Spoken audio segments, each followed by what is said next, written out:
Aleluia, aleluia, aleluia, aleluia, aleluia, aleluia.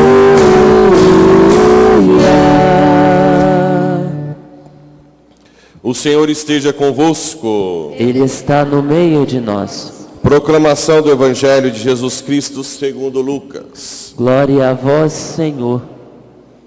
Naquele tempo, o Senhor escolheu outros 72 discípulos e os enviou 2 a 2 na sua frente, a toda a cidade e lugar aonde ele próprio devia ir.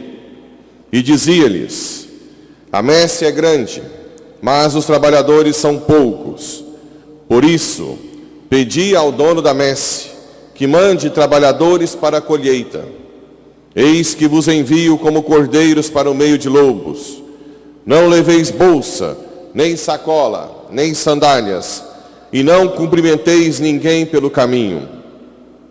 Em qualquer casa em que entrardes, dizei primeiro: a paz esteja nesta casa. Se ali morar um amigo da paz, a vossa paz repousará sobre ele. Se não, ela voltará para vós. Permanecei naquela mesma casa, comei e bebei do que tiverem, porque o trabalhador merece o seu salário. Não passeis de casa em casa.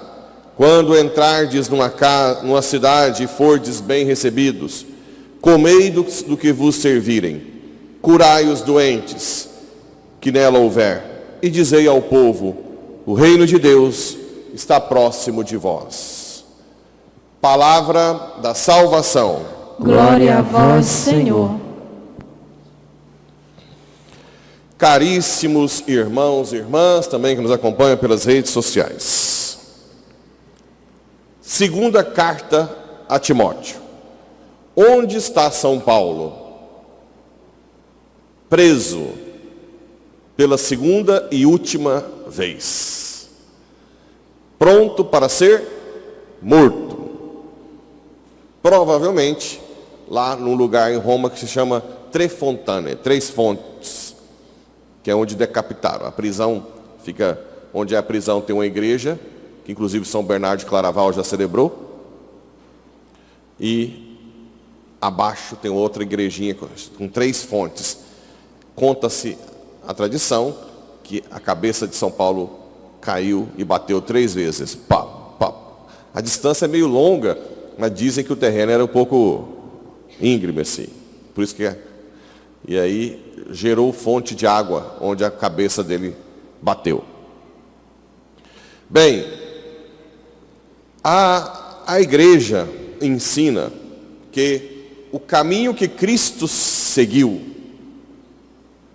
que foi abandono dos apóstolos, escárnio, cusparadas, acusações, calúnias, abandono, crucifixão, é o caminho que a igreja segue. O que é a igreja mesmo? Corpo de Cristo. Nós somos o corpo de Cristo. A igreja está muito cheia? Não. Se fosse há décadas atrás, aí no início do século, tenho certeza que ia ser outra. Nós, a igreja, caminha para o Calvário junto com Cristo, está no catecismo. E muitos a abandonarão. Hoje já não tem tanto status ser da igreja mais, né? Tem gente que já está, em alguns países é até vergonhoso. Então, já não tem aquela... Antigamente a igreja tinha o poder junto do Estado, uma família numerosa queria 1, 2 padres. Hoje, né? As vocações femininas, as irmãs estão aí, caíram muito. Porque, mas o que eu vou ganhar com isso? A mentalidade, a cultura mudou completamente. Ora, se a igreja caminha com Cristo, quer dizer que nós caminhamos com Cristo. Se nós caminhamos com Cristo, se nós nos tornarmos santos, teremos um futuro semelhante. Então vamos ver o que acontece aqui. Paulo escreve de dentro da prisão: Demas me abandonou por amor deste mundo.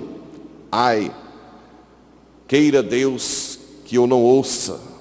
Pablo me abandonou por amor deste mundo. Nós temos que rezar muito para perseverar. Eu tenho que perseverar até o último suspiro, com perseguições, escárnio, sofrimento, desprezo e assim por diante. Senão, não adianta. Nós somos seres temporais. Por isso que Santo Afonso Maria de Ligório dizia: devemos pedir a perseverança final. Crescente foi para a Galácia, me deixou aqui. Tito para a Dalmácia. Tito é santo, mesmo assim não ficou com ele lá muito. Provavelmente tinha outras coisas para fazer evangelização, né? Só Lucas está comigo. Uma das características de hoje de São Lucas é a fidelidade, perseverança. Lucas não abandonou seu mestre São Paulo. Só Lucas está comigo. Toma contigo Marcos, Marcos evangelista, e traze-o, porque me é útil para o ministério. Marcos também estava com Paulo. Mandei Tíquico a Éfeso. Quando vieres, traze contigo a capa que deixei em Troade em casa de Carpo, e os livros, principalmente os pergaminhos. Na época, a palavra de Deus estava em pergaminhos, né? Rótulos. Ele escrevia também, era em papiro ou essas de pele também, né? O povo acha que a Bíblia caiu de zíper do céu. A impressão foi inventada em 1453, se não me engano. Até lá não se imprimia, se guardava. Cada Bíblia era de um copista. Por isso que é perigoso achar que a Bíblia tem autoridade e não a igreja. E se o copista erra? Acontecia muito de pular frase, mudar. Que autoridade você vai ter para saber se aquilo lá é inspirado ou não? A igreja. Nós não temos confiança no livro em si. Santo Agostinho dizia: eu acredito na Bíblia porque a igreja me manda acreditar. Tanto é que tem dois textos de Esther, o livro de Esther, muito, às vezes até diferentes. Tem conferência episcopal na Itália que coloca um texto separado do outro. A maioria mistura das Bíblias. Mas na Itália põe um texto de cá e um texto de cá. Ora, como é que você sabe que os dois são inspirados? Porque a autoridade está na igreja. Não existe nenhum texto original completo. Como é que você vai acreditar? Por isso que os ateus falam: quem escreveu a Bíblia foram homens, vocês são bobos de acreditar. É verdade. Se nós acreditássemos na Bíblia como ela tivesse autoridade, é muito perigoso aí. Olha lá, 1400 anos o povo copiando a Bíblia errado às vezes. Alguns errando, outros não. Tem que ter uma autoridade acima, que foi dada por Cristo à igreja, o Espírito Santo. O que ligares, ligarei. Entende, não? Ótimo. Alexandre Ferreiro tem me causado muito dano. Pior que abandonar Paulo é ser citado. Imagina esse coitado do Alexandre Ferreiro, citado na Bíblia, que causou dano a São Paulo. Na hora da nossa cruz, muitos nos abandonarão. Pouquíssimos vão ficar para nos ajudar. E alguns vão ficar para nos causar dano, falar mal. Até hoje, existem várias pessoas que falam mal de Madre Teresa de Calcutá. Que ela era má com um povo, que ela maltratava, que ela desviava dinheiro.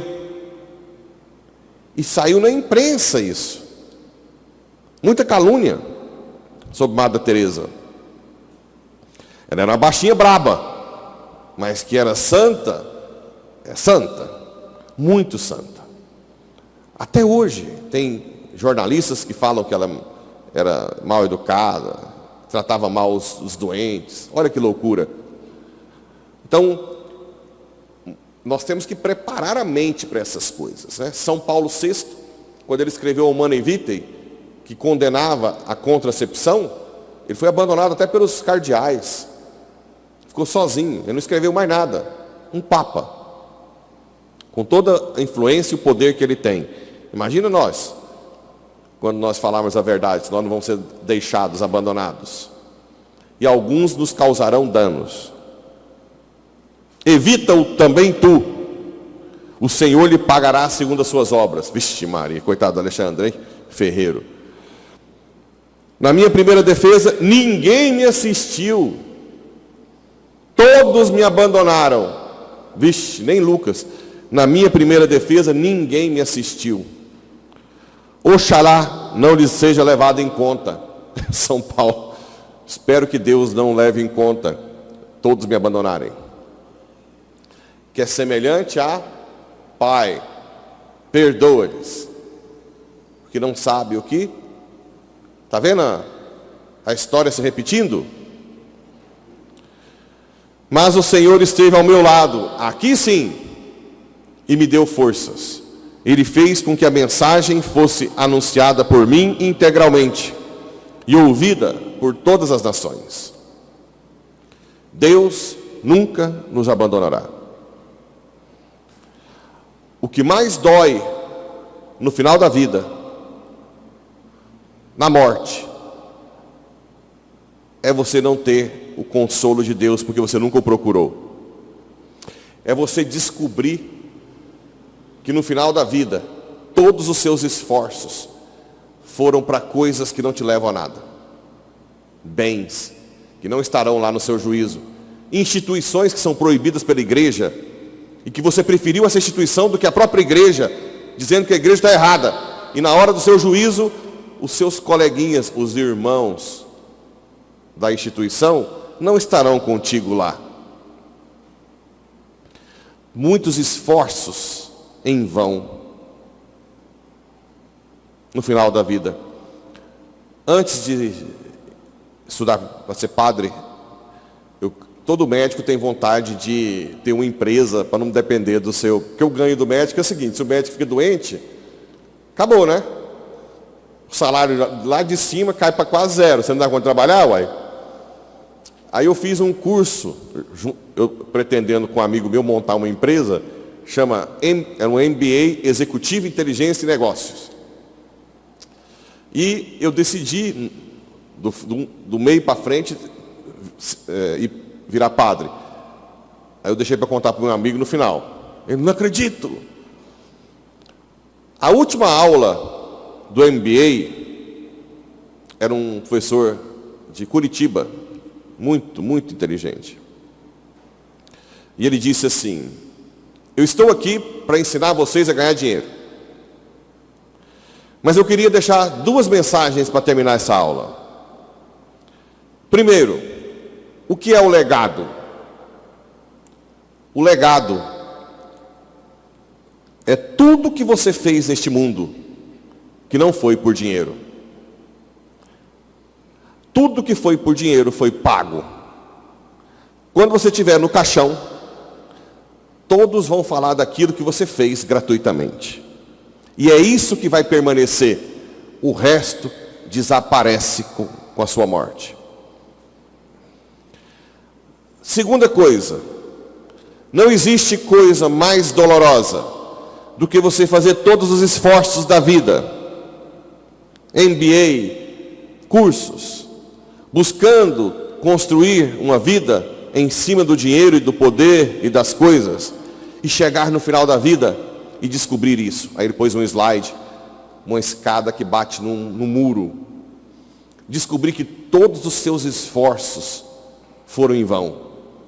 Você não te levaram a nada. Talvez uma briga familiar pelos seus bens. Por favor, caríssimos estudantes, façam algo da sua vida que tenha um sentido até o último suspiro. Construam uma escada como essa. E ele, muda o slide. A escada que vai para o céu. Isso no MBA. Aí eu estava com meu amigo e falei, tá vendo? Quem está certo sou eu. São Lucas construiu essa escada. Médico, a ciência e a fé não são contra, são duas asas. Não existe ciência contra Deus, de verdade, ciência de verdade. Existe uma falsa ciência.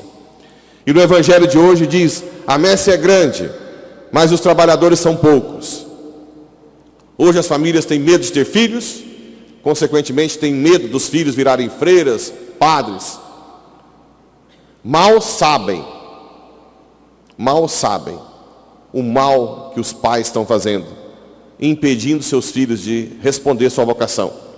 Hoje nós temos vários casos de casamentos falidos, brigas, filhas que apanham, filhos que casam mal, que separam, levam os filhos para dentro de casa, tem filho fora, não dá atenção, vai sendo um godeiro só, cada vez mais se condenando, porque muitas vezes os pais, primeiro foram egoístas e não querer ter muitos filhos, depois nunca ensinaram o caminho da fé, a construir a escada para o céu. Que São Lucas interceda, para que muitos pais e mães que sonham de ver seus filhos médicos e depois acabam usando droga na faculdade, caindo no pecado da carne, ou entrando em depressão, pensem muito bem que na verdade o seu filho, sua filha vai ser feliz se primeiro ouvirem a voz de Deus e segui-la. Caso contrário, será um eterno frustrado, como conheço centenas e centenas de médicos deprimidos, médicas mal amadas, que quando vão fazer cirurgia cesárea ou parto em mulheres com muitos filhos, xingam as mulheres. Sabe por que a médica xinga? Porque faliu, tem diplomas, mas não consegue ser amada, não aprendeu o amor. Uma mulher que tem muitos filhos, para ela, coloca na parede em xeque onde ela colocou seus valores. Por isso que essas médicas mal amadas xingam, humilham uma mãe com 10 filhos, como eu já ouvi tantas vezes chorando, me chamaram de porca em cima da mesa cirúrgica. Não. Uma mulher que gera muitos filhos é uma luz que mostra a nossa podridão, inclusive da médica que opera.